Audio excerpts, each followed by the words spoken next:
Hey, what's up, everybody? How's it going? This is Sergeant Connor, your local Army recruiter. But I'm here for everybody. I work in Ohio, but I answer questions for everybody that wants to join the Army. I've been a recruiter for now 10 years. So since April of 2009, I've been a recruiter. I am a sergeant first class. I've been in the Army total years, 19 years. I've been active duty. I've been in the reserve, and now I'm active duty for the reserve as a recruiter. Currently, like I said, I'm in Lima, Ohio, part of the Cleveland Recruiting Battalion. So I am currently still a recruiter. So the information that you'll get from me is current, up-to-date info, okay? I'm not prior service. I am currently a recruiter. And actually, I'm in my recruiting station right now. I just happened to be here late today, guys and girls. And I just wanted to hit everybody up. It's been, I think, a little while since I made my last video. So I just want to hit y'all with some updates and some kind of information that I never really touched on before. So updates. So as of this point, tattoos on your hands and your neck. I've gotten 2 people in with approved waivers for hand tattoos. Okay, they were pretty small. One guy had like tattoos like in between his fingers. We were able to get him in, and he had like 3 or 4 of them, and they had a couple just on the outside right here. And then one guy had tattoos just like on his knuckles, but they were small. They were like little dots, and he got in.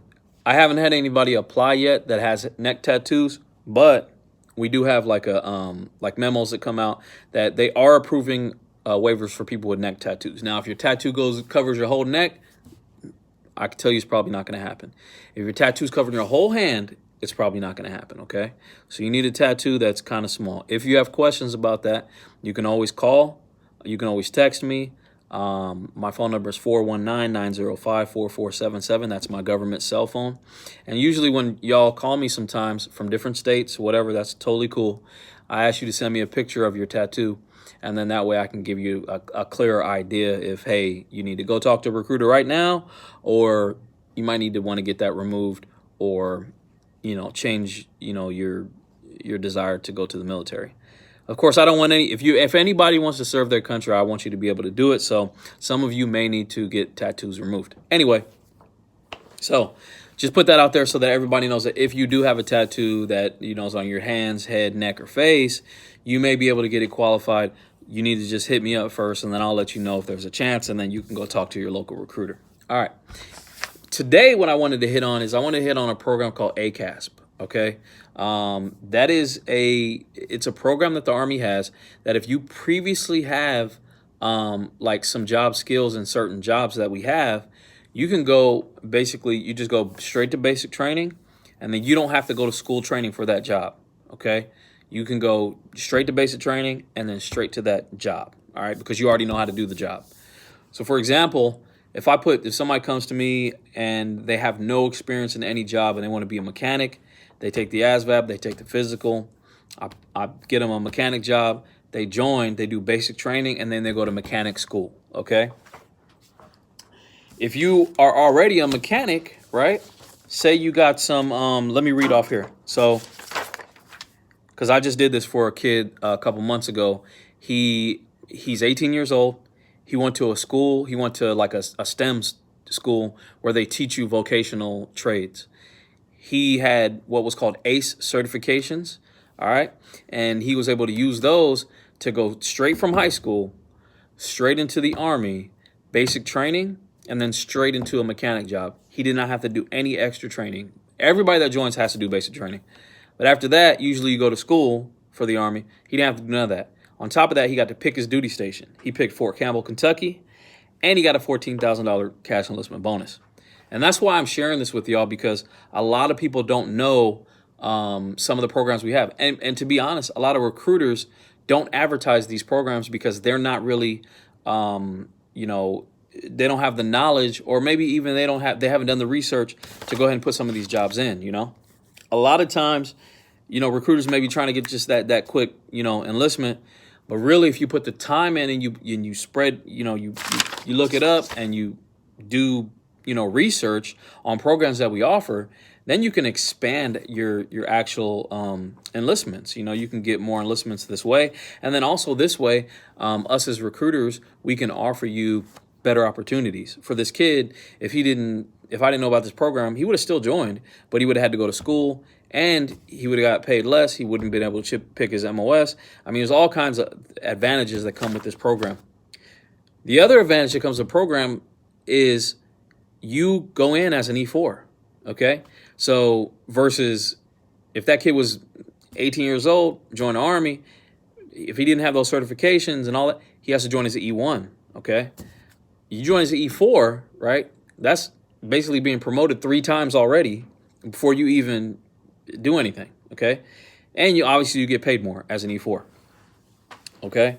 So let me go over. So this kid joined as a light-wheeled vehicle mechanic. That's a 91B, which we call a 91 Bravo.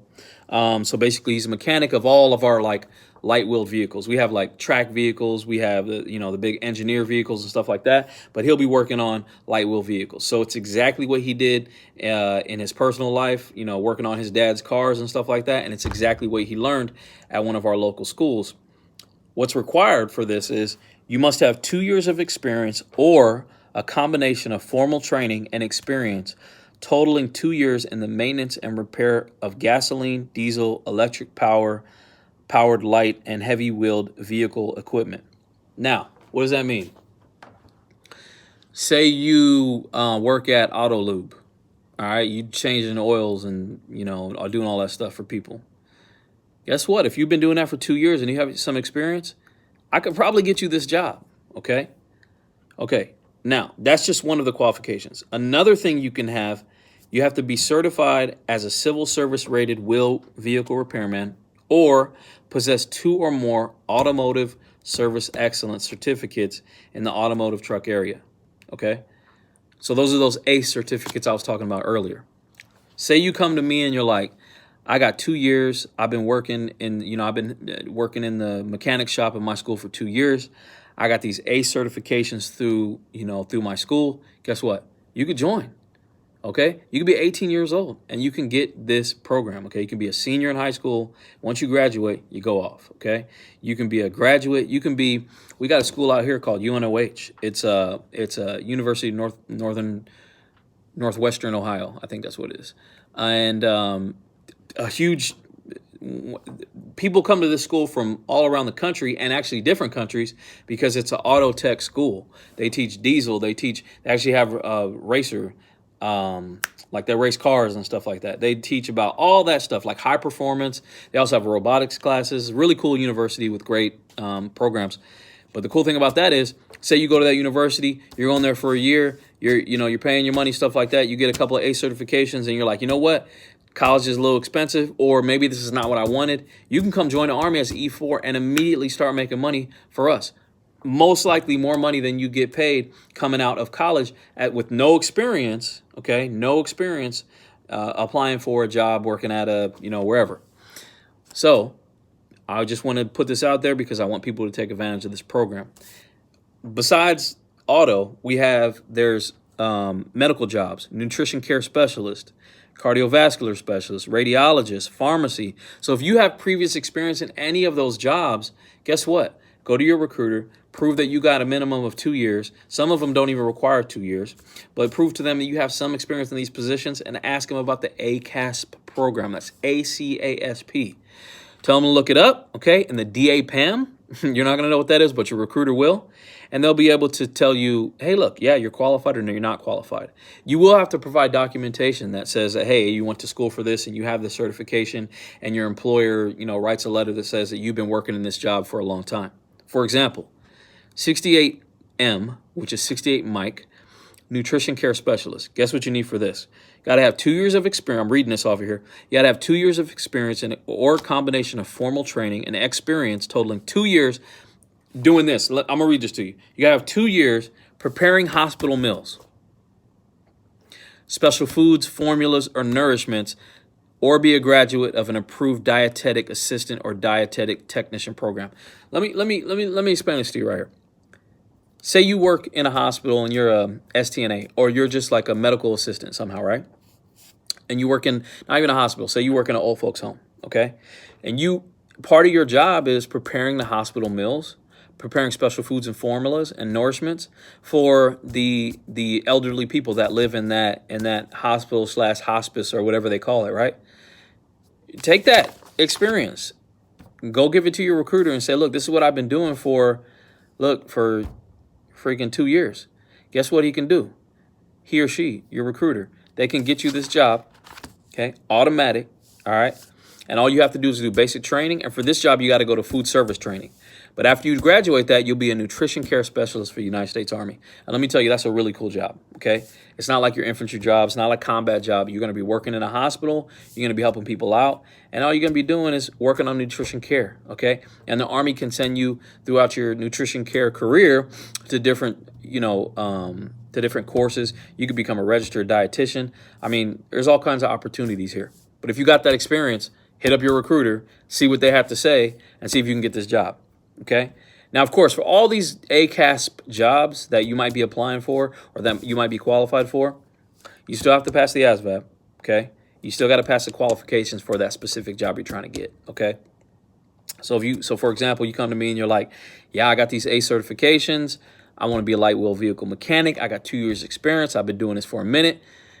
But then you take the ASVAB and you don't score well enough to qualify for that job, then I can't give you that job, okay?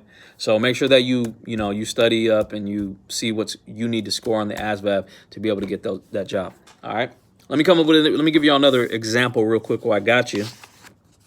Let me get you a good one here. Okay. Here's a funny one. So we got a job in the Army called 92S, which is shower and laundry specialist, okay? Cool job, all right? Look, you're going to be washing clothes, all right? You're going to be you go to the field, like we go out to like training exercises and stuff like that. You're going to be the person that sets up like showers for the troops and stuff like that. Not a tough job, okay? You could do a lot of traveling. I know that there's a company out in Hawaii. You could possibly station there. Here's what this ACAS list right here says that you need to be qualified as a 92 Sierra, 92S shower and laundry specialist. It says, must have 2 years of experience. All of the experience must be in laundry, dryer, washing operations. What does that mean? Honestly, look, if you work at dry cleaners, hey, you're good to go. If you, work at like a Best Buy and you help repair washers and dryers, good to go. If you work at a repair shop and some of the things that you repair, maybe dryers and washers, hey, you're good to go. If you work any job where you are consistently dealing with laundry, dryers, and washers, hey, guess what? You got 2 years experience. You can be qualified for this job. Now, let me tell you something about 92 Sierra. This job does not require a big score on the test, okay? This job requires 31, okay, ASVAB score, which is the minimum score you need to pass the ASVAB. And you got to pass the physical, okay? So if you can somehow say, look, I got 2 years washing clothes, man, okay? I've been doing that. You can prove it. You can get a letter from your employer. You can go in as an E4, okay? Getting paid right off the bat. You don't have to go, you go straight to basic training and you go straight to a duty station. Hey, if it was back in the day when I first joined the Army back in 2000 and they offered me this, I might just take it, okay? Because I definitely had 2 years washing clothes experience. So anyway, so that's just the basics about the ACAS program. There are, gosh, I think there's about 35 total jobs that are on the ACAS program, okay? And like I said, it's anything from mechanics. They got some aviation stuff on here. They got some communication stuff on here. They've got some medical stuff on here. And then you also have, there's 1, 2, 3, 4, there's 7 jobs that you could do for the Army Reserve too for the ACAS program, okay? So, hey, that's another opportunity for y'all. I just want to drop that knowledge, man. Let you know what we offer, different stuff. If you're curious about anything, go see your recruiter. If you're in Ohio or anywhere near Ohio, I just recruited a guy out of Pennsylvania. I'm recruiting a young lady out of Michigan right now. I'll drive, whatever, man. We got government cars, okay? Have a government car, we'll drive. That's what recruiters say all the time, all right? So I'll drive hours to come see you. If you're interested in the Army and if you're qualified, I am here to help you out, okay? Anybody else, though, anywhere else, feel free to call me, text me anytime, ask me questions about the Army. If you're trying to transfer from another service to us or anything like that, or if you're, worried about your physical qualifications, or you're worried about, your tattoos, or you're worried about anything like that, if you require a waiver, hey, don't disqualify yourself before you either contact me or your local recruiter, okay? But I'm always available. Again, my phone number is 419-905-4477. Feel free to reach out anytime. Thanks for watching, guys. Peace out.